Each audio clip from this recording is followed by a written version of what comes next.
Hey guys, if you like meat pies, you have to try these carnivore meat pockets. I went down to my local butcher and got some pork skins and bone marrow. I salted the bone marrow and put it in the oven to cook. While that was cooking, I prepared my pork skins by stitching two sides together, leaving one side open to fill with meat. I actually found that poking holes into the skin made it a lot easier for the needle and thread to go through. So once you've stitched those two sides together, you'll have a nice little pocket ready to stuff full of meat. So once the bone marrow was all cooked, I scraped it out of the bone and set it aside for later. In the meantime, I grated up a little bit of cheese and I cooked up some diced Angus beef. I then used my bone marrow and sprinkled it over the cooked diced beef, and then I had all the ingredients ready to fill the pocket.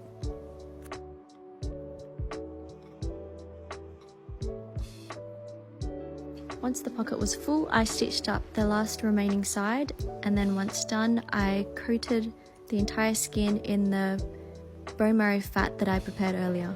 Then placed it in the oven and waited for it to be nice and crispy.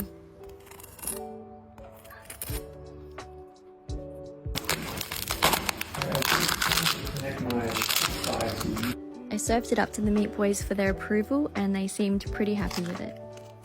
Thank you for watching the video. Please let me know your thoughts in the comments below and give it a like and share.